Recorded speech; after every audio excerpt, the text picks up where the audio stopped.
How are you all doing? This is going to be a bit of an impromptu, but still nonetheless very necessary session 0 for upcoming one-shot called Castle of the Immortal Dragon Emperor. It's a one-shot module that I've been working on for about a month and a half, I would say now, although conceptually probably a bit longer than that. With me are these fantastic people. A Kitten. 13th Hi, is hello. 13th is a Twitter.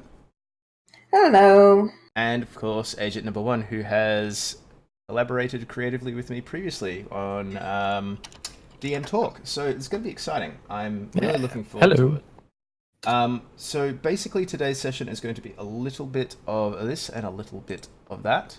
And I've just brought up something that I shouldn't have on screen, but that's okay. Yeah, so we're going to be talking a bit about the characters that you guys are playing. We're also going to be talking a little bit about the setting, so you've got a bit more of a solid idea of what's going on. And then we're also going to throw around a little bit of creativeness in the stream. Oh, it's Kitten. You have an admirer in my stream. Also, I think you're muted still, Kitten. Yeah, I know I'm still muted. I'm like kind of talking to my chat at the same time as Fair enough.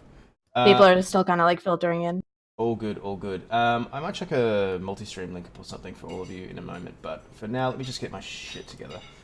As I said, this is very impromptu, so I've actually just, I've got to collect all my thoughts before I can proceed. But what might be a good way to start is to basically read to you the frontispiece, the piece that will give you an idea of what this whole campaign is about, and then we get straight into the discussion of the characters. So this is pretty much the setting blurb, if you will. So the realm of the seven spirits cradles all of known civilization and touches all corners of the world. It is a place of great peace, but also great tension. Whilst the world progresses with greater technological advancement, the peasantry toil and suffer in the many agricultural regions that have fallen behind. Modern medicine, sanitation, schooling. These are not for those who live short and meaningless lives, and their ignorance doubly condemns them to their fate under their feudal lords. However, their stories are perhaps for another time. Our attention is drawn to the jewel of the realm, its capital, Great Hong Kong. A sprawling and industrious city, its inhabitants are cosmopolitan, and the city has a pace of life ebbing in its streets unlike any other. Those who dawdle are oft trampled underfoot, though only metaphorically, as newcomers stick out like rocks in a stream. Life does not stop for them. It merely moves like water, seeking new pathways around them. Whilst much can be said of the political intrigue of the great houses and clans, this is not relevant information to our purpose, for there is only one figure who is of any great importance to us. The audience and you, the three newcomers. Mysterious ruler of the realm. The Immortal Dragon Emperor. Only 5 years ago did the golden gates of his palace open for the first time in nearly a century. His entourage abandoned as he struck out into the world on a solemn journey. To what purpose many whispered, conjectured, and outright lied about, but the truth is something that you all too keenly know. Within a year, the Emperor challenged, defeated, and destroyed all the martial arts schools of great renown in the realm. Your masters slain, the steps of your temples, training grounds, and homes slick with the blood of countless apprentices, senseis, and attendants. The Emperor spared few, if any. His rampage across the realm lasted an entire year before he once again retreated to his palace beyond the Golden Gates. 5 years later, the gates are to be opened once more. Each of you have in turn experienced the approach of a great mechanical swan of great artifice, which in turn soared on wings of delicate silver to each of you, its cargo a single sealed scroll case, inside a missive demanding your attendance to a great tournament. Were your opportunity for revenge not enough incentive to beckon you forth, the unpleasant realization that in breaking the seal of the case that you inflicted you with a death curse, a black mark upon your wrist like the impression of a manacle, that would see you dead if you did not attend. This gave you all the more reason to. After a hard journey, you have each of you arrived at Great Hong Kong, only a few days before the appointed time. This is when your paths first crossed. The spectacle of the great tournament is simply too much allure for the mercantile class, as well as the gaudy elite and the sodden peasantry. The city is full to bursting, and only through the fates and guidance of the seven spirits did you encounter and recognize one another as kindred spirits in the belly of a flophouse full to burst. Now, mere hours before your revenge can begin, you decide to grab a bite to eat and convene at a noodle house on the corner. So that's the setup. That's basically your entire setup. All right. I hope that gives you a better idea of potentially the world. It gives you a bit of a taste for the sort of place that you're currently situated in, and I guess gives you also perhaps an incentive with your character to actually seek revenge. I'm hoping it comes out in the text. That's the Immortal Dragon Emperor just murdered everybody. Yeah, he went on like that. You remember that old TV series Kung Fu? The guy walked around trying to find the true meaning of Kung Fu. Yeah, the Dragon Emperor just went around killed everyone who probably knew the true meaning of Kung Fu. I've already got some good messages in the chat, but I'd love to hear any impressions you guys have. I'm glad that we definitely got that, because I guess one of the questions that we had was how our characters survived the destruction of their school. Yes. And I was gonna go with I went to visit another school, so I guess that's definitely out of the question. No, that actually makes sense. Like, perhaps you went to another school and found it had already been destroyed. And you're like, what the fuck is this? I'm going home. Oh no, it's happening everywhere! Maybe that was a thing. Alright, that sounds like fun. I do have to read this comment by Flocker. I want to punch this Dragon Emperor, just casually. Going out for cigarettes, kills all the martial arts leaders. Oh no. But yeah, so that's definitely something we can work in if that's where you think, because that's a question I've posed to each of you in turn, which is basically just, how did your character survive the destruction of their school? So definitely, if you haven't already thought of that, we can definitely discuss that in more detail. Speaking of which, maybe we should, instead of just nitpicking the different beginnings of the character stuff, we should go around and actually introduce our characters. So, why don't we start with Kitten? Kitten, not to put you on the spot, but would you like to introduce your character? That's the thing is, I don't know how much I want to, really put out there. I guess, I can just start with, my character's a tabaxi. For anybody that doesn't know what race a tabaxi is, I'm a cat person. Surprise, surprise. And my character's name is 9 Lives, or 9 for short. And she is a thief/rogue type monk, I guess. Yeah. I don't really know. Yeah. So part of the setup was you could, if you wanted to, cross class a little bit. I don't know if everyone got that update to the rules, but it was proposed by Kitten, so I said yeah. So minimum 10 levels monk, though. Everyone is predominantly monk, but you're a bit more of a sneak thief. Than I'm a sneaky girl. Sneaky girl. You're also kind of, as I remember for your physical description, more like a panther than like a cat. Yeah, sorry. Yeah, I'm more of I look more like a black panther, but just really slender and really tall and yeah. Cool. Did you want to tell us a little bit about what 9 Lives? Which I love that fucking name. It's amazing. I know, that's wicked. That's wicked. Yeah.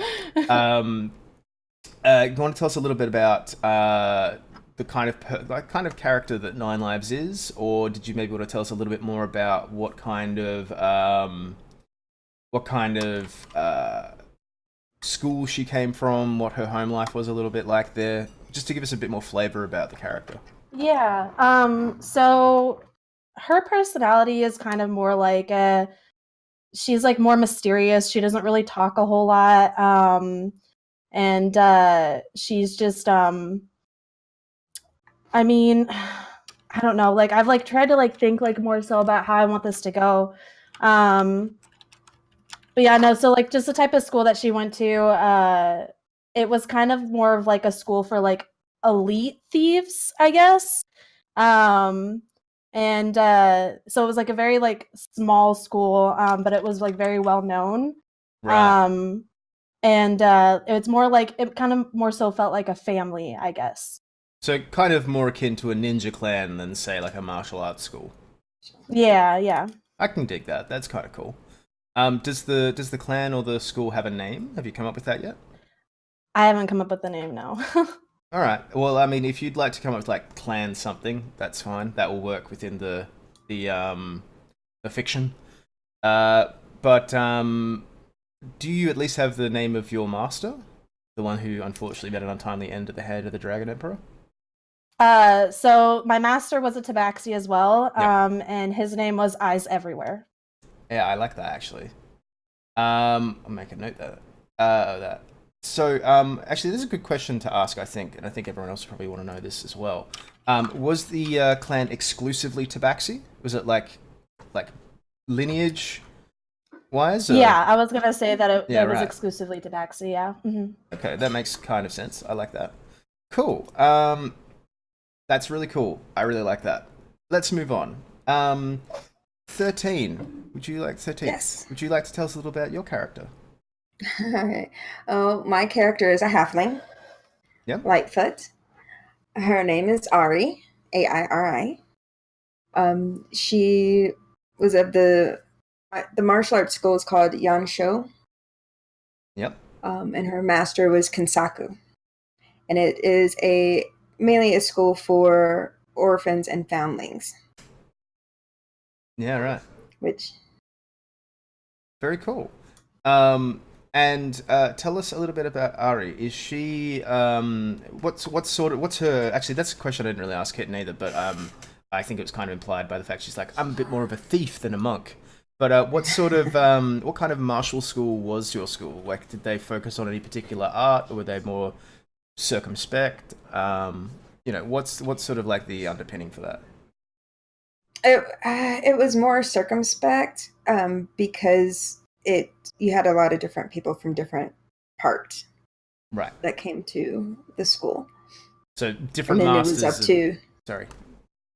Different masters that all different. Yeah, cool. Focuses. Yeah.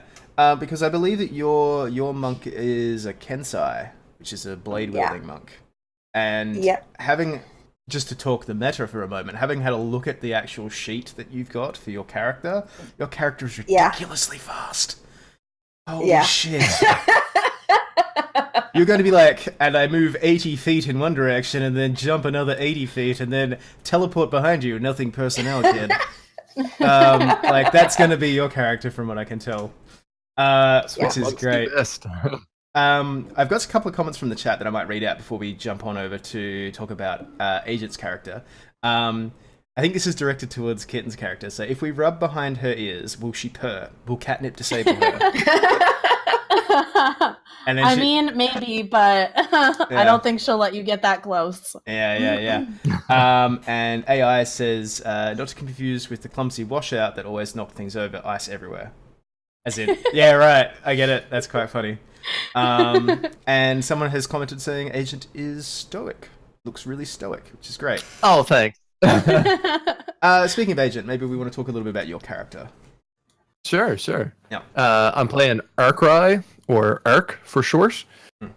He is very, very new to the world of martial arts as a young 14-year-old kid. And he's just recently joined the dojo after his family home was burned to the ground. He was taken in by the Dojo of the Seven Tea Leaves, which is kind of like a divination style dojo where they try to read the fortune and the intertwining fates of everyone else. Yeah, and cool. He's exceptionally talented despite his age for kind of unknown reasons. Yeah.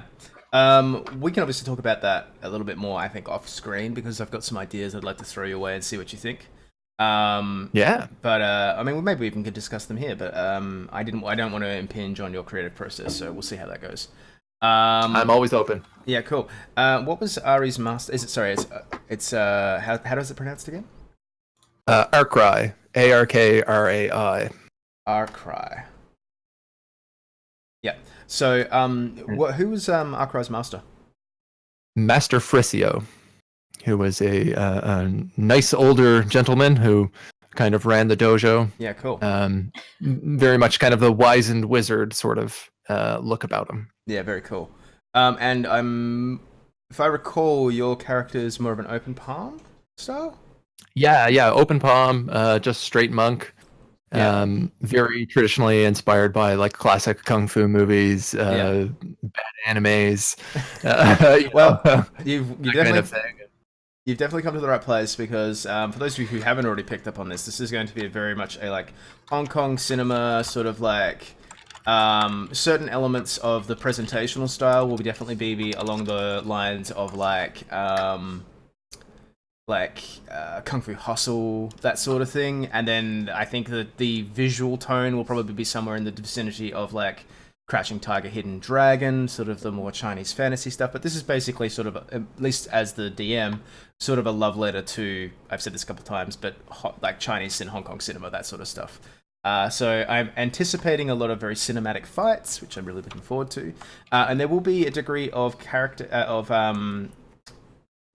audience interaction. I will be doing polls as we run, getting little bits of information, bits and pieces here and there. The first question I will be asking, and that will be asked at the head of the stream, I won't be doing it in this stream, is going to be, what does the Immortal Dragon Emperor value most? Wisdom, honor, or strength? And that will be a poll that will be running in the background, and the answer will be known to me, and I will allow that to influence the decision as to what he values, Cool. which is going to be interesting. And I've already got people screaming at me in the chat as to which he should value, which is great. That's exactly the response we want. But there will be little questions like that throughout that I will use to just nudge the campaign, well, not the campaign, the one shot in a very a different direction at each point. But yeah, so all right, so I think we talked a little bit of the world. I think we talked a little bit about each characters individually. I think we've got a bit of a taste for how each of them sort of sit and where their backgrounds have brought them from. But I don't actually. I think, except for two people, we haven't really talked about how they survived. So Kitten's character appears to be basically went on a holiday and came back. It's that like standard 1990s like RPG thing of go find the thing, come back, you'll never guess what happened. The town has been destroyed. But as for Akri and Ori, that's going to get complicated. Forgive me if I'm pronouncing the characters' names wrong. This is literally first time pronouncing them out loud. How did each of them survive their brush with the Immortal Dragon Emperor? I mean, when their master was killed? Yeah. Were they present? Were they away? I mean, if you're all away from where you were, that's fine. That's completely legitimate. But I'm just curious to know. Ari was away. Yeah. And I think I was mostly just overlooked. Yeah. Not looking like a little like street rat little kid. You were spared. My character doesn't look like he's knows anything about martial arts. Yeah. He looks more like he's out begging for change out front than he is fighting on top of poles and with quarterstaffs. Right. Okay. Well, that's really cool because now I want to throw a little bit of a scene at you, just so you've got a visual representation of what's happening. So you were probably aware of the arrival of the Immortal Dragon Emperor, because he effectively walked straight into the dojo of the Seven Tea Leaves, and just apropos of nothing. No one really knew who he was when he first walked in, but he basically marched into the Grandmaster's chambers of Master Faricio and demanded that he fight him immediately over a matter of honor. No one seemed to know who this guy was except Master Faricio, who went like, you've never seen your master probably scared, but he sort of went very still when he realized who this was. And then basically agreed, which is odd because that's like the impertinence of someone just doing that matched with the fact that the master actually went, yes. There was about 15-minute break I guess, between that interaction. You're probably all sitting down to some communal meal, is what I kind of see, or possibly some kind of divination session that was being held, like a big ceremony. So it was a huge breach of like the ritual for him to do that. How rude. Yeah, exactly. He actually. Man, this Emperor guy sounds like a dick. Yeah. Oh, I wonder why. He's only the bad guy. Huh. And then I think that there was a battle that happened between these two very, very powerful martial artists in the main square that probably existed outside of the ceremonial hall. And it started very simple. Like, there was a lot of like just fists being thrown, and then improvised weapons were brought in, and then things got progressively worse as like buildings started to get destroyed as people were getting thrown through them. And it basically, I think at this point, that's when the chaos sort of broke out. Is like this went beyond the realm of just this is just a friendly bout to, they're actually trying to kill each other. Yeah. And then I imagined my dojo on fire by the end of it. Oh yeah, like you actually saw the Dragon Emperor do something that you've never seen previously, which is he started like channeling energy in terms of like Hadoukens would be a great analogy, but he was like firing like energy balls and stuff. That's probably how the dojo caught fire. And then you witnessed your master killed at the hands of this stranger. And then the killing didn't stop. He just started attacking the nearest people, which created chaos. And you sort of, I think, had this whole thing of like you're running through the halls of the dojo, and then people would just go flying through a wall in front of you, and then you change direction, and it was this horrible pell-mell thing. And then you literally ran into the Dragon Emperor, who just turned and looked at you. Actually, one thing I didn't mention, he was wearing a kabuki mask the whole time. Okay. Yeah. Good to know. So you actually don't know what he looks like. You know what? Nope. Yes, my apologies. I should have mentioned this. And he just sort of looked at you, and there was like a half second where you're like, "Oh, this is how I die," and then he ignored you and just continued on his rampage. And I think that was like you literally had like a whole 5 seconds of interaction with the guy, one-on-one, and you probably Right. were terrified. I mean, I'm curious to know what you think about this, but that's what happened, and then I imagine you fled into the hills. Yeah, I mean, well, my character is as I said, like very new to the dojo and still kind of suffering from the shock of the loss of his own family before this. Yeah. So I think he's kind of been like left in a bit of a glossed over shock state. Yeah. That would, yeah, kind of. I think wandering off into the forest is kind of realistic because it's like, oh well, what do I do now? My life has been completely flipped around twice in the last week. I have to resist the urge to start doing the Fresh Prince theme song. I was trying to word it really carefully. Yeah, I know. No. Cool. Now, 13 and Kitten, like obviously you would have come back to the aftermath of this situation, and you know what? I'm actually going to throw the creative brush over to you guys. What do you think you saw? Cass, your voice is so soothing, to be honest. Oh, thank you. I appreciate that. It's good DM voice then. I think it's just gravelly because it's early in the morning for me. So there you are. But appreciate the compliment. I think I'll let you guys sort of paint a picture of like what it was like returning to a place that was probably structurally destroyed, as well as like people being dead effectively all over the place in various different horrible ways, and also maybe how long it, like how many weeks or days or possibly even months, depending on how far you were sojourning away from the dojo or clan to return to that, what that would look like.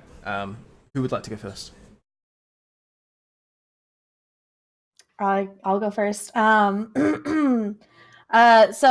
to kind of like start off with like what you just ended with, I'd probably say that it maybe took me like a week or two.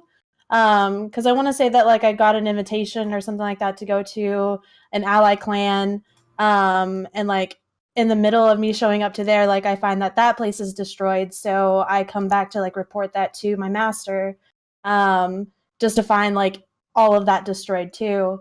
And I mean, I guess like the way that I would want to like describe it is like it is just like there's basically nothing. Like it's just like a burnt down shack essentially. So I from the description you gave me of your Tabaxi clan, I have this mental image of like a Japanese castle on a hill. That's probably just a smoldering ruin now. I don't know if that's what you had in mind and visually for yourself, but that's sort of what I pictured would be like the clan home. Very sort of like a Himeji castle. I think that's the structure I'm thinking of. That sort of look. And that just being an utter ruin. Sorry, please continue. I just was like, it struck a real visual chord with me, so I wanted to sort of like share that. Yeah, no, that's fine. I guess like pretty much I would just like try to like walk into like the mess as best as I can, and mainly try to look for my master first, because I was closest to my master, kind of like almost sort of like an apprentice type ship, or like assistant type thing. And so that's who I would go look for first. But I don't think I would find him. So you actually like no body. That's interesting. I like that. That's kind of cool. Spooky. Yeah. I like to think that you probably went to the master's chamber and there was probably like a big hole in the wall. Just this massive hole that like what could possibly have caused this, even with like gunpowder. Like, you know, gunpowder is for fireworks. That's a small explosion. This is like, you know, 12-foot wide hole. Kind of thing. But so I think that's kind of like her motivation, like to like seek revenge or whatever, is she still thinks that he's alive. Right. Interesting. Actually, that's a good thing. I do want to discuss the motivation of revenge for each of you. I think we've all kind of got something to hook into it, but I'd love to like get an idea from you, like the thought processes behind the characters' decisions, etc. But yeah, 13th. Sorry to keep you waiting. You would tell us a little bit about how you found the dojo, and even tell us a little bit about what the dojo looked like. Sorry, is yours a dojo or more like a commune, do you think? It's more like it's kind of like it's more like a dojo, but it had dorms, or like a dormitory, because it was for orphans and foundlings. So when you were brought in, if you were allowed to stay, then you had a room there. So when Ari gets back to the dojo and to the dorms and finds it in ruins, she just starts seeking her family, because that had been her family. Yeah. Do you think that she would have had like close friends that she would have found dead throughout the area? Yes. I imagine this would have been horrifying for Ari to experience. So, like, without getting too much into like the whole PTSD of the thing, but like if you could maybe like talk us through how that experience, like returning home, maybe finding the first person, like what was her journey like as she picked her way through the rubble like? It was one, because Ari is young. Ari is 19. So she's young. I mean, this has been her family since she was found. So finding, stepping through the rubble and moving things and finding people that she had been brought up with is going to be very traumatic for her. Yeah. And it'll set her on a course. Yeah. No, that's fair. I don't want to give too much. Yeah, of course. But it will set up her to, I mean, like I said, she's young, she's inexperienced, and this is new. Yeah. Cool. Okay, well, I think maybe we can talk a little bit about character temperaments. I really like that idea of just sort of... I didn't realize this when I asked you to all this, but you've all made really young characters for the most part. You're all sort of around that 18, 19 age range. Did I pick the age of my When we- character? I don't think I did. No, actually, we sort of discussed it, and I felt like you were talking about her being a lot like a younger apprentice. But if you want to make your character older, that's actually kind of cool too, because the dynamic changes a little Yeah. bit. Like, Yeah, no, I was gonna say like I wanted her to be like older and like more experienced. yeah, right. Like So- looking, I guess, yeah. So like mid-30s kind of thing. So you, that's how. Yeah, I'm trying. Well, yeah, no, sorry. I'm trying to like Oh, look is up that like what a older? tabaxi's lifespan is, Ah. and I can't really find anything anywhere. Because I know like with Aarakocra, their lifespan is like they could live to be like million years old. well, actually, I think it's like a lot younger. They can live to be like only like maybe 20 like human years. Oh wow. Okay. Yeah, so my character in like the campaign that I'm in right now, she's only like 4 years old. Oh good. Tabaxi have lifespans equivalent to humans. Oh, okay. Then yeah, Yeah. around like 30 or 40. Right. Yeah, I don't know. Cool. I like that. Like, you've probably got a few scars, maybe a little bit more of a wizened look. Yeah. That's really cool. I like that. Which is actually going to be really interesting when it comes to what we're going to talk about in a little bit, which is how you all first met. Because I want to preface this by saying, like, you had a very cursory meeting. You sort of all just gravitated towards this one flop house, which for anyone who doesn't know what a flop house is effectively just like open bunks. People pay a coin and then can sleep there. Is literally so where you can flop. So there would be no privacy, but you would probably have like at some point bumped into each other within like a day and maybe recognized a certain gait in the way that they moved, or maybe knew about their school and were like, that brand, I know that brand. The symbol on your sword is, etc., etc. Like, I'll leave that up to you guys to discuss a little bit more about that, but you have probably known each other. A big cat. Oh, big cat. Hey, big cat lady. Yeah, I think Nine's like whole mindset. Oh, everyone's frozen. I missed all that. It's gonna be so very true. I missed the joke. What was the joke? No, I said like Nine's whole outlook on this as it goes along is she's gonna look at everybody. She's like, I'm gonna be a fucking babysitter. I really do like that. I'm also looking forward to your performance as a cat person, because we had a chat about some of that stuff. I'm really keen to see how that comes out. Yeah. But yeah, let's maybe talk about like where you're from, like geographically, and so from a mountainous area, plains, that sort of stuff, and maybe talk about how you guys made the journey. Actually, you know what? Let's take it back a further step. What was your impression of the great clockwork swans that approached and gave you this seal? This invitation to the tournament. Like, let's maybe workshop that moment. I'm going to let you guys describe that to me, because basically that's how that happened. But you can tell me within what time frame that happened, like whether or not it was like you were months away and you had to travel a great distance, because you were basically all sent these swans that would arrive just to give you just enough time to get there. How long after the dojo attacks do we get the swans? So it would have been, I believe I had written 5 years. Yes, 5 years. So wow, okay. Yeah. So it's been a while. Wow. Yeah. So it's been a while, yeah. Yeah. So you would have been out in the world, and probably discovered, like, through conversation, like, oh, did you hear about this dojo? Oh, it got destroyed. Maybe you guys sought refuge at other schools that you knew of, and that you found much the same.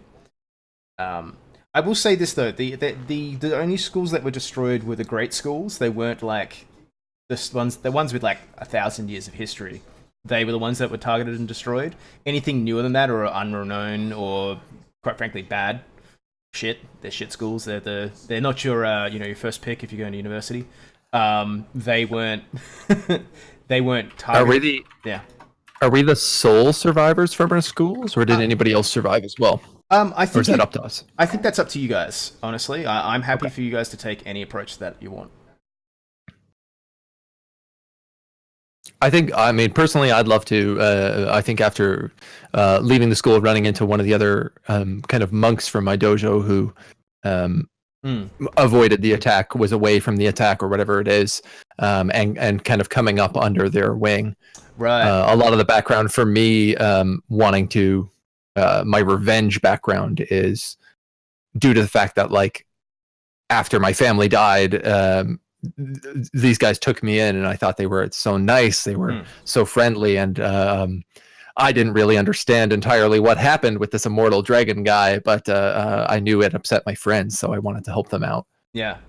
I feel like that the master you found probably trained you up even further, gave you a more martial upbringing. I think what we could probably say is he's very old, like very old. He was probably he possibly was either the master previously or maybe one of his advisors or something that was possibly out in a convalescent home or something.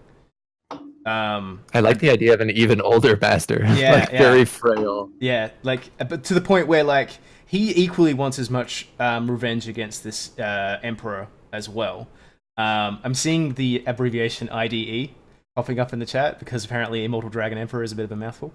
Not to be confused with ID4. It's a completely different thing, a different genre entirely. But I like the idea of him thirsting for revenge as much as you, maybe even more so, and like training you to be his vehicle, if that makes sense. Yeah, for sure. He wants revenge probably more than I do. So. Yeah, which is probably why you're so proficient. Because let's be honest, like a 14-year-old level 17 monk is kind of ridiculous. I think. Yeah. Someone said in the chat he could be thirsty in general. That's not quite what we're talking about here. Is this new master, this older master, is he still alive or did he pass away? I think he's still alive, but I don't think he was able to make the journey to the city. Like when we got this the swan silver crane. Yeah. Cool. Okay, that's really cool. I like that. Maybe let's move on to 13th. So how did you... Actually, no, we didn't really talk about how you encountered this one, but I figure it just arrived at the doorstep effectively with this scroll case. Yeah, but let's talk for you. Let's talk it through for you. Sorry, I'm trying to like carry the conversation and it's getting a little bit hectic. I'm also making notes frantically. No, Semi, because we never discussed it. This is... I never thought about it. It's just one of those things that just slipped my mind. I think it just arrived. Yeah. And she was taken completely by surprise. It arrived at her rooms. So would she have taken up with like another commune, or do you think she would have gone and would she have traveled? Would she have stayed in one place? Like, I'm curious to know. Sorry, so I just got a resub. Sorry, the alert went off. Congrats on the resub. Thanks, Alex. So, I'm sorry. Can you repeat that question? Sure. I was just going to say, so do you think Ori was someone who traveled after the destruction of her home, traveled, or maybe she found a place to stay and then she just sort of retained, like, stayed sedentary in that sense, or is she more of a, I guess a lonely wanderer who doesn't want to let anyone get close? Like, what did she do with herself in those sort of intervening like 4 or 5 years? Okay, so in the intervening years, I mean, she just traveled around. She basically kept to herself. She did odd jobs just to be able to eat.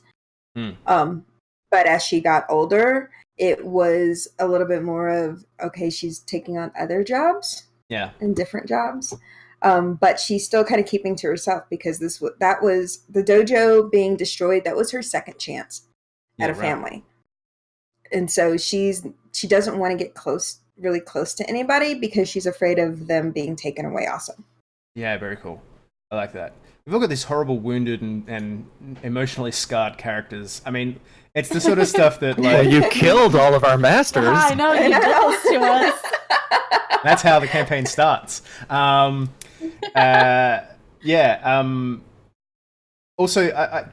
Now, because I believe you're probably, I mean, I know that others use different weapons. I believe you would probably have some proficiency with a bow staff, for example, Agent. But because you're specifically a Kensai monk, I would like to say that perhaps you recovered the sword of your master, and that's sort of your weapon. How do you feel about that?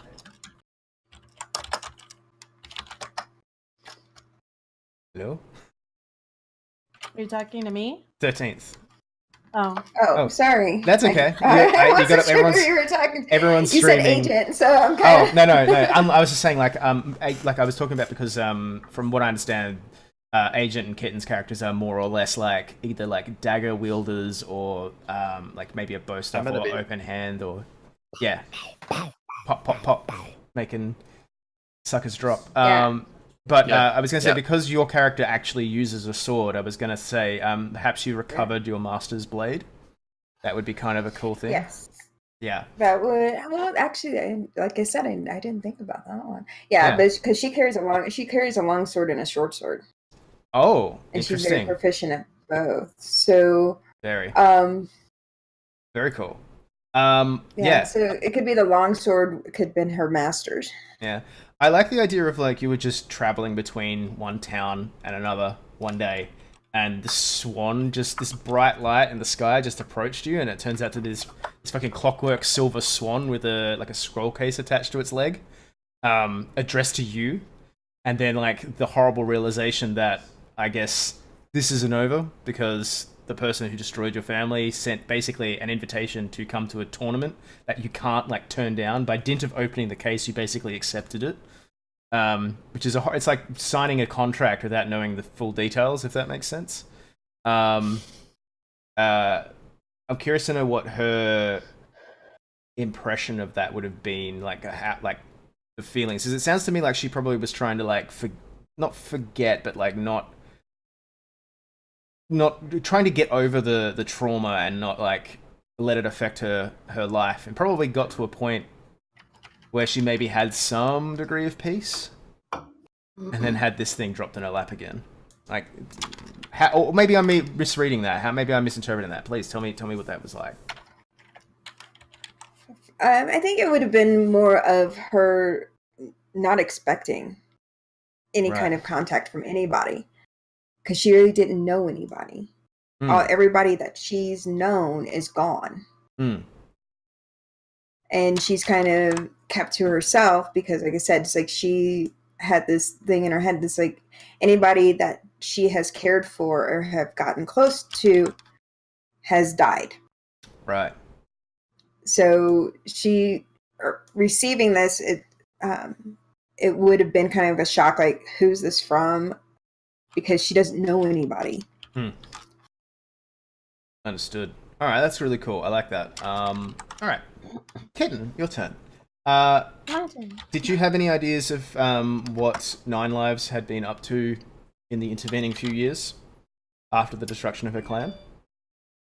I'd say that after like finding all of that out, she kind of like just like went like somewhere far away.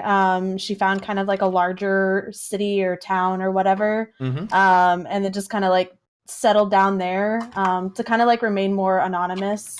Kind of like oh, so she maybe thought that people were still looking for her? Possibly, yes. And also just to kind of like she felt like maybe she felt like if she went to like a larger city, she'd be able to get more information on what happened. Because I think after that point, like immediately after the attack on her dojo or ninja school, whatever, that like people might be looking for her, but that also like maybe it was like a rival clan. But then like obviously over the years as she got to like know a little bit more, then she found out it was this other guy. And then pretty much just like stole whatever she needed to survive, and then kind of like just lurked around in the shadows trying to gather any sort of information that she could about like any like bigger clans or anything like that. Pretty much just like that was her like sole goal, was just to like gather info on what happened, and she just trained mainly. I like the idea that she like returned to her bolt hole one day and there's just this fucking swan on her bed. It's like, wah, waiting for her. Like, she probably had, like, you have to, like, climb up 3 stories and then shimmy between the gap between 2 buildings, and then you can find, like, this small space where she would live, and she'd made it into a home. And this is this fucking clockwork swan just like, hi, I have a present for you. Yeah, basically. Yeah. So I've had a few questions in the chat just to clarify for everyone who's in other streams as well. The edition is going to be 5th edition. We're playing a 17th level all monk one-shot game that is called Castle of the Immortal Dragon Emperor. It's so I have someone saying AI saying like 5e. So that is that 80-foot movement, the actual character speed.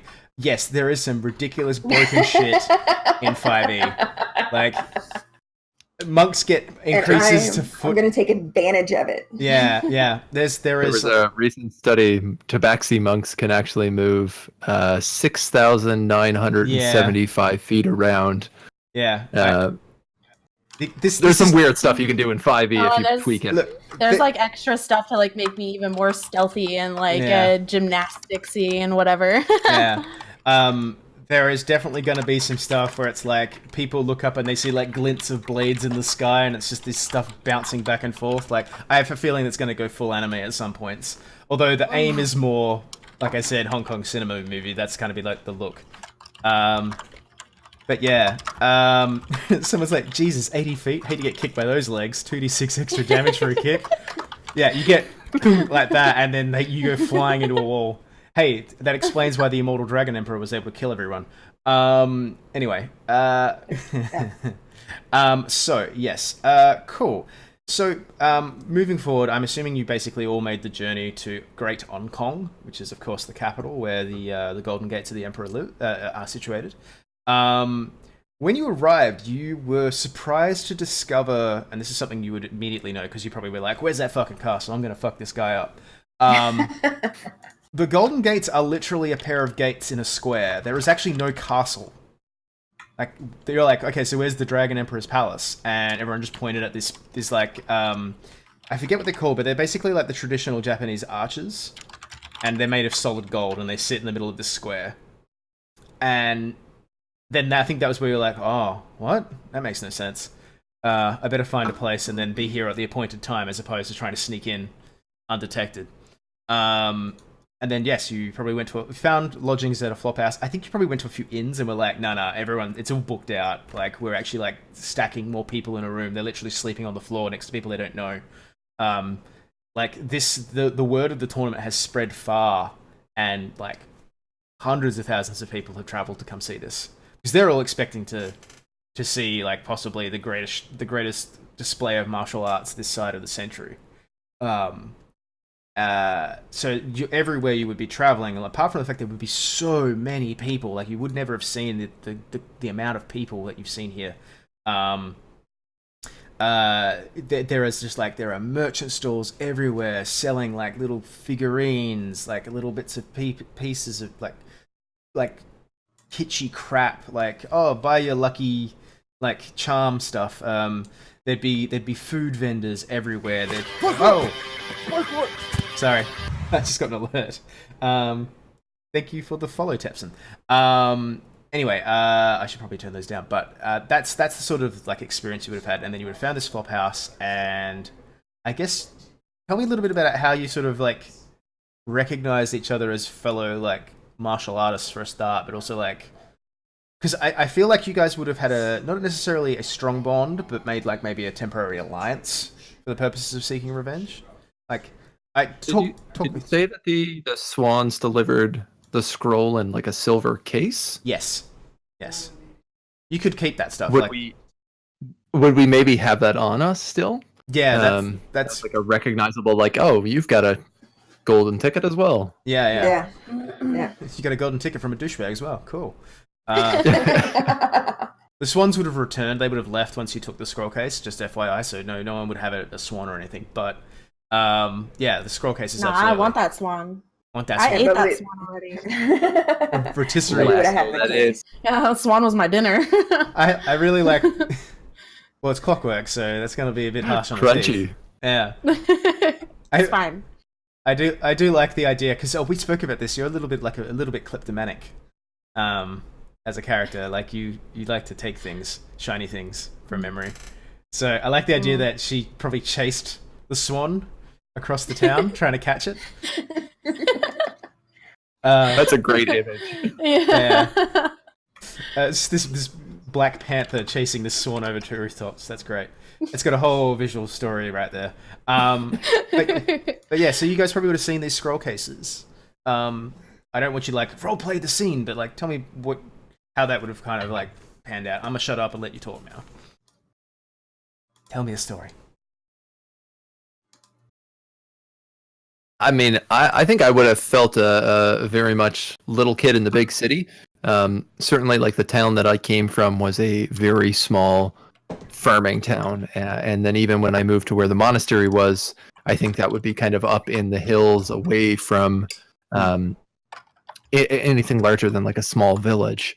So this town is kind of like, wide eyes, lights and wonder, looking around at everything. And I think the moment I see something that I recognize, these scroll cases, I would be like, hey, there's something I know. They must be friends. They have something I have. We have something in common. Yeah, right. I'm curious to know what others would have thought. And Kitten's already cracking the alcohol. Second one. Yep. Yeah. Oh, I think Frida's silent. Sorry. Yeah, I don't know if you're telling. Chat. No, that's all good. Yeah, just like every time we go silent, we're trying to like be respectful and talk to chat. Chat. Yeah, all good. Yeah. Nine Lives and Ari, like do you think Agent, do you think that like Akri? I'm horrible. Well, let's just go with Ark. Ark. Do you think Ark would ARK. ARK. Cool. Do you think he would approach them, just be like, I see you're here for revenge too? Yeah, I mean, Sorry, I don't want to act it out because I don't have my voice yet. Like, can I interrupt for like 1 second? Sure. So like we get the scroll, and maybe this is just me like being stupid, but like I didn't like what's on the scroll itself, or are we not gonna know about that until the actual session? I mean, I can give you a very, very like dot points. I had actually planned to write that out more. I've got basically the broad notes, and I've been drilling down a lot. Does it say specifically, I killed your masters? Like, come find me? No, it's almost like a royal missive. It's sort of like as though someone was like, it basically think of like the Immortal Emperor, Dragon Emperor, sitting there at like his desk, telling a scribe to write this official document out. And it's like the dot points would effectively be like, His Great Benevolence, the Immortal Dragon Emperor, cordially invites you to the greatest martial arts tournament of the century.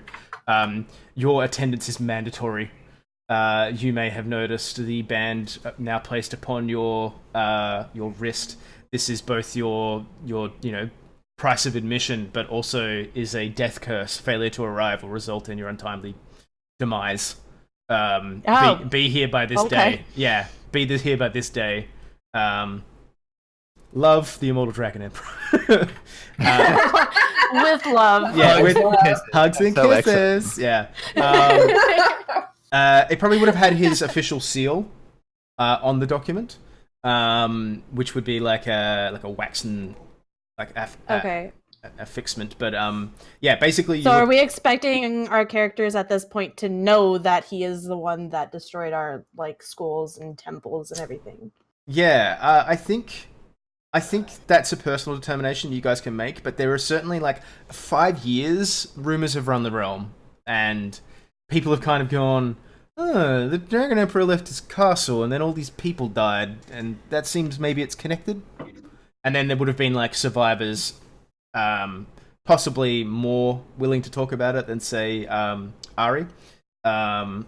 Well, I mean, I don't know if Ari would have been willing to talk about it at all. Maybe she was, but like there probably would have been a few people that survived that sort of spread the legend, if it will. And I think that was probably by design from the Immortal. Like I think you guys have probably start to pick a little bit about the guy's the Immortal Dragon Emperor's psychology. He probably left a few people to tell the tale. Like, you know, there's 20 men, you kill 19, you leave one to tell the story. Yeah. Yeah. Leave that the guy little right boy. Yeah.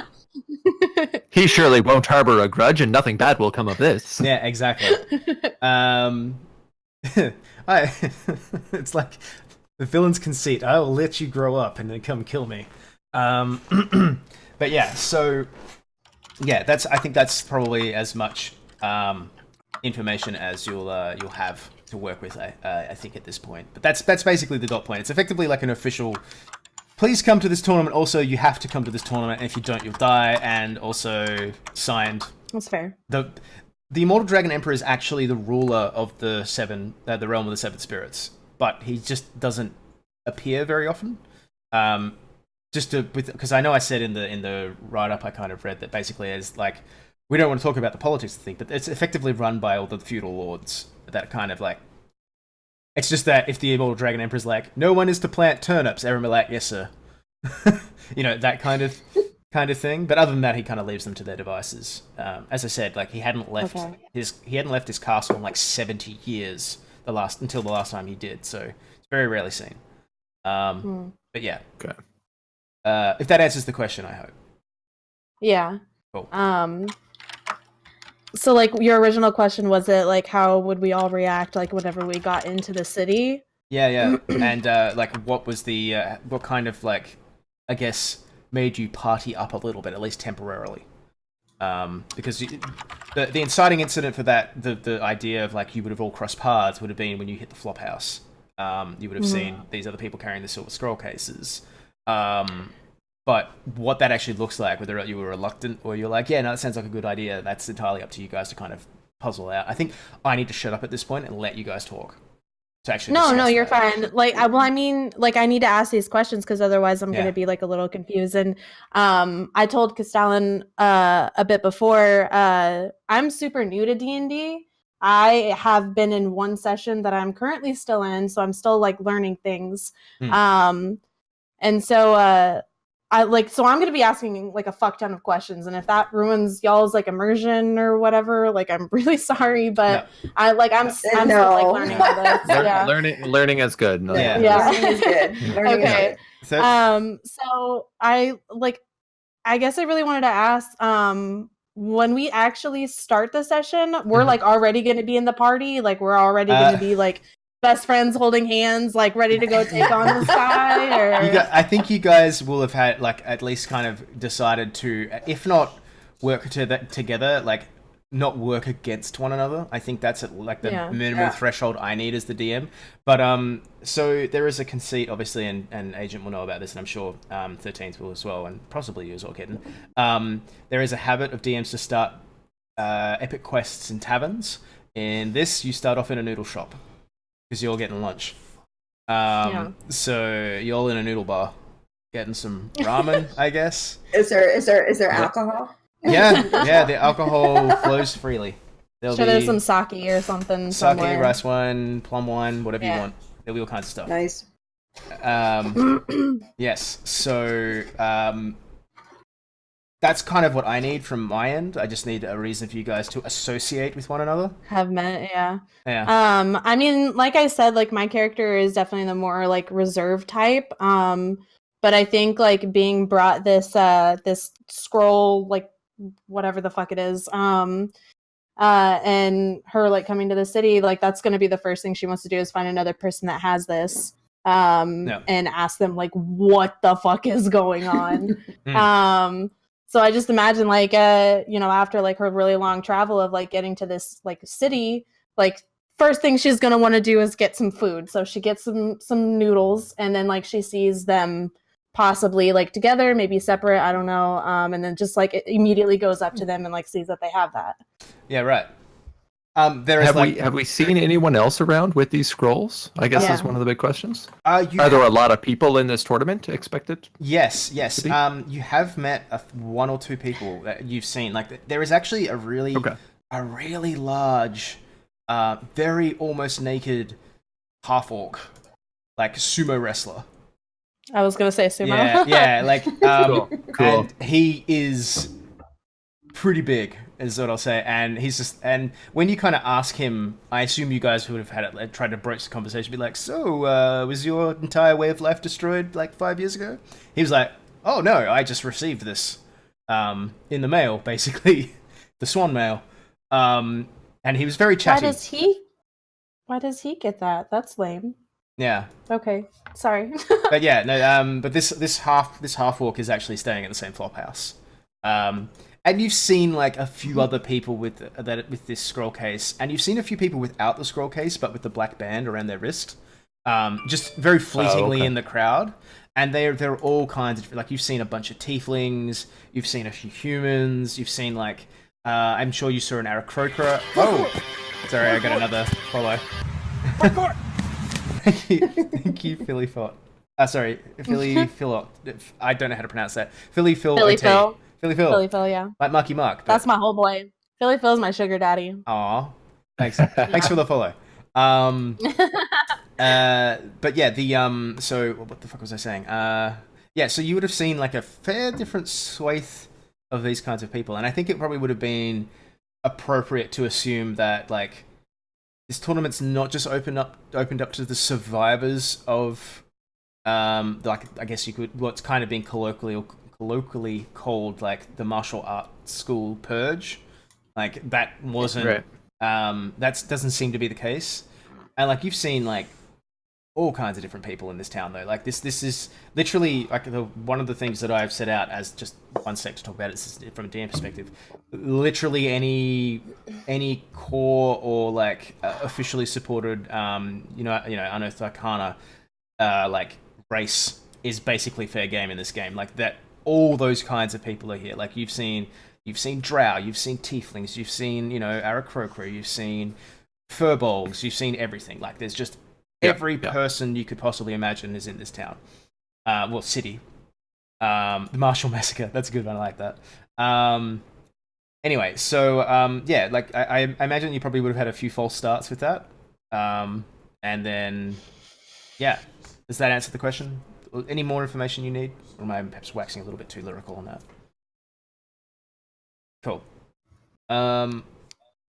So yeah, I guess you guys would have decided to like, I guess, so what's the nature of this? Is it an alliance? Is it like a burgeoning friendship? Or is this like a stay out of my way and I won't kill you kind of situation? Like, how's that looking?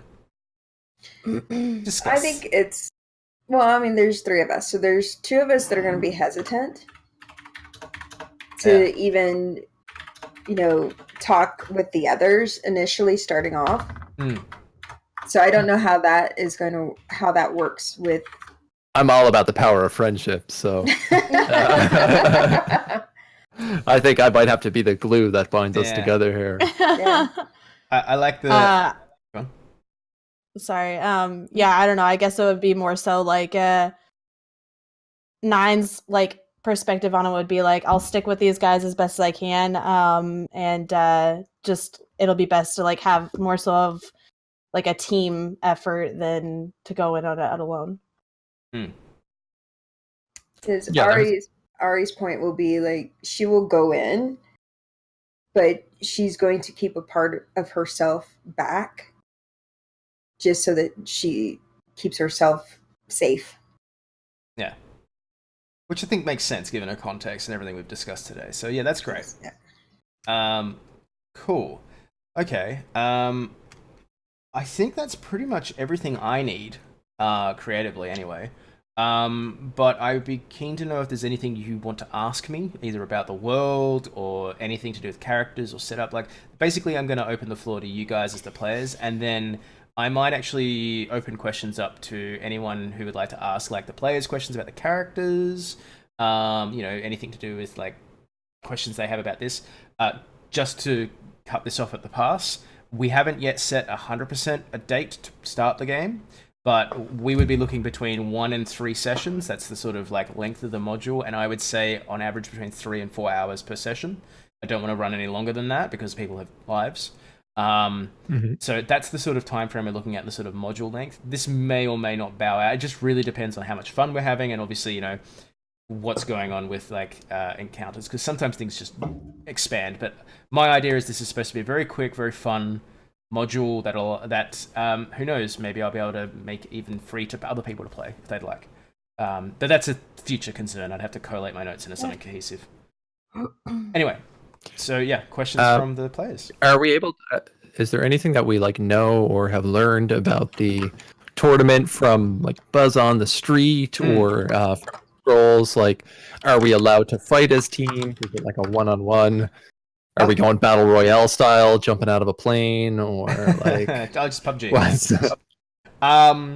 There is actually very little knowledge about the tournament. It's more like there are a lot of people that are speculating, but there's not much known about it. And they're like, well, of course there would be, the teams as a division. There would be definitely a team division in this tournament. It's a tournament. It's like Willy Wonka and the Chocolate Factory, right? You don't really know what's inside. Yeah, exactly, right? No one really knows. The fact that basically the only way to access the Dragon Emperor's Castle, which is apparently where this tournament's happening, is through these gates, and no one seems to know how to like turn them on. There's probably quite a few. There's been like I would say that the city lords have basically kind of created like an exclusion zone around the gate.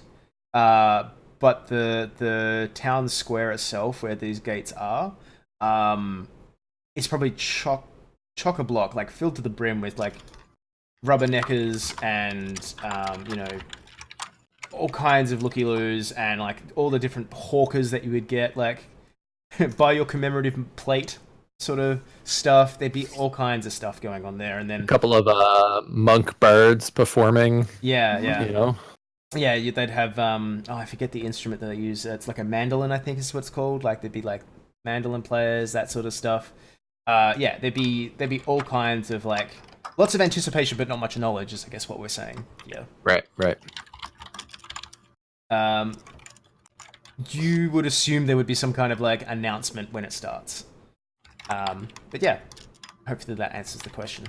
Any other questions? Oh, and I guess how many days is it until the tournament starts? So you arrived probably about 2 days. All of you arrived approximately 2 days before the tournament. Like there was not much. Okay. It was literally like pack up your shit and get over here because it's going to take you this long to get here. Like it was almost too perfectly timed, the arrival of these cases, which just meta would probably have arrived at different times depending on where you were. Yeah.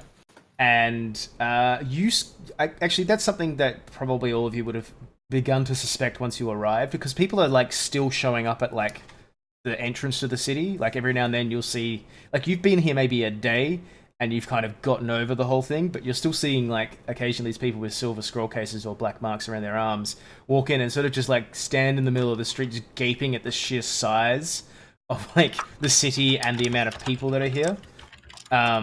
The country bumpkin in a big city type moment, if you will. And you've only been here a day, but you're already like, yeah, no, they've definitely just arrived. So maybe this is sort of like part of the process. Is like he's whittling down who will partake in the tournament.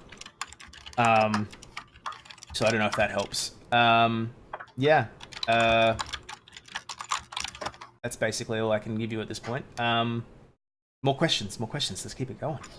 Love this. It's my favorite part. I guess we get there like a couple days in advance. Like, would we be able to have like time to like go buy like stuff if we need, like armor or like potions or anything like that? Yep. Yeah. I actually fucking hate doing like shopping episodes, so what we can do is we can have a separate call or discussion later. You guys basically just make a wish list of stuff that you'd like, and I'll literally go yes, no, yes, no. Okay. Like, basically go hog wild. If it's in the books, if you want, like, I want like a level 4 magic weapon, I might be like, but like, if you're like, hey, I've got this reason to have this, I'd like you to give me this, like, I'm very amenable. Like, the whole point is this is a stupidly high-level campaign with a stupid party composition on maybe a stupid concept, I don't know. But the whole idea is I want you to have fun with this. So if you're like, I have this box that, like, explodes into a million pieces when I throw it in another room. Like, if you've literally got, like, a breach and clear grenade, You know, fine. Make a list, check it twice, send it to me, and Yeah. I'll tell you if you're being naughty or nice. I do just want to real quick. Is Arc up like top? I guess I don't really know your real name. Agent Orange, was it? Agent Orange. Am I wrong? No. I'm sorry. I was obviously wrong. Please help. Agent number 1. Agent number 1. Okay, my whole chat is blowing up about how gorgeous your hair is. Apparently. Oh, thank you. Good stuff. Let's get going off. The no shampoo. Yeah. All natural, baby. Cool. I mean, yeah, no, like, I don't really have any other questions. Cool. 13th, any questions from you? No, I don't. Cool. All right. Well, then, I'm sure, like, I'll probably come up with some, like, at some point, but I'll just, like, maybe I'll just, like, message it to you privately or something like that, or in, like, our chat. yeah. So I'm going to open up to chat questions. If you'd like to ask us, me specifically as the DM, please jump into my chat. You can check my name, it's Castellan4173. If you'd like to ask specific to other characters, obviously do that. And what we can do is we can take the questions as they come from the different chats for people who are streaming. Otherwise, you can address them to the different people and we'll basically answer them as best we can. So, first question, will the nameplates be updated to have the character names too? Yes, they will. I am also commissioning character art, so you'll see visual representations of each character in this game. I have a fantastic artist I work with. She is responsible for all the storyboards for my short film, which unfortunately didn't get the funding, which I'm a bit sad about, but I will probably be showing some of that stuff in the near future once I've had a production meeting. That's neither here nor there, really, but that will be updated. There will be also limited stat blocks. We won't be using Roll20. I'm going to let you guys roll your dice at home and tell me your results. I trust you. Would we? I don't know if the D&D Beyond Twitch integration is out yet. I don't think but it is not yet. It's not yet? No, not yet. That's a shame. Wow. Well, I have a second camera though. I'll figure out how to set that up, and I'll probably just like point it at my like dice tray or something. That's what I'm gonna do with my second camera. That's cool. I can figure something out. Yeah. Just to keep me honest. Honestly, I'll probably be drinking at some point. I'll be like, crit.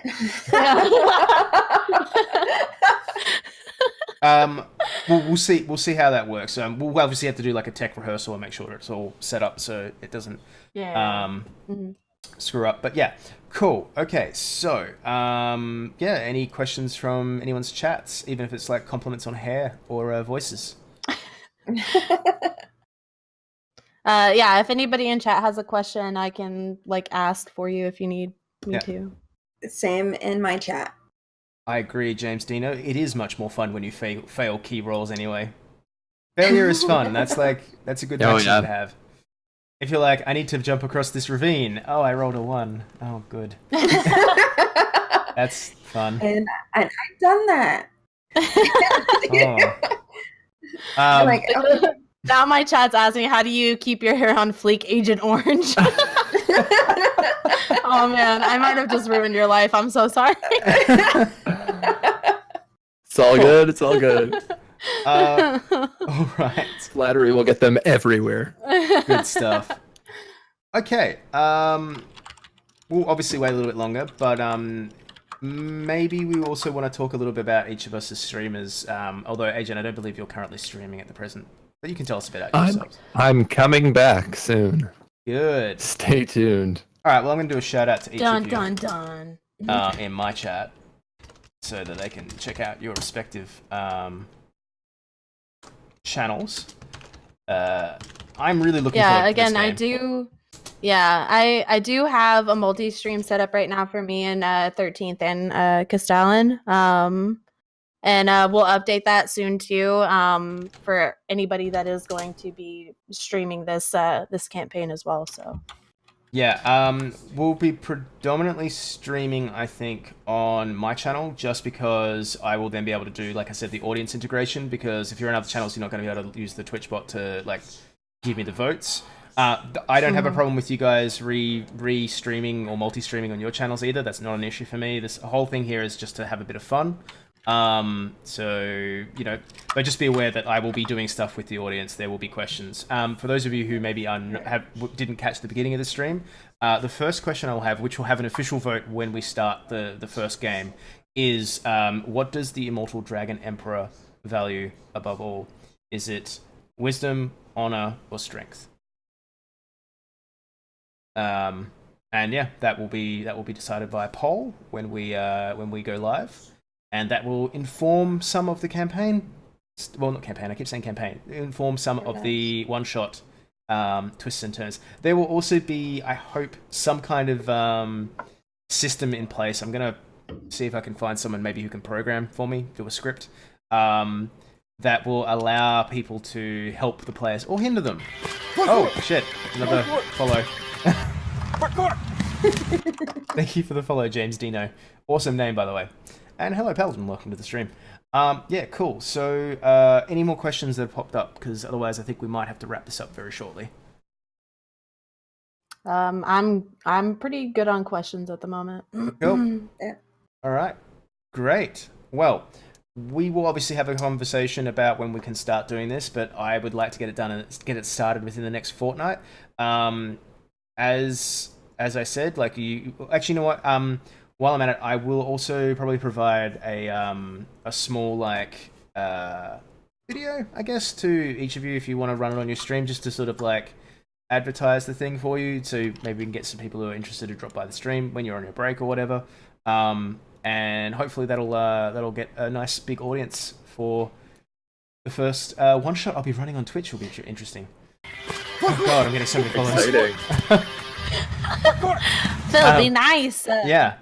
And I'm hoping you're all getting follows as well. Like I said, guys, I chucked some shout outs in my chat. Please go check out these streamers. They're very cool people. I'm very hashtag blessed to be working with them on this.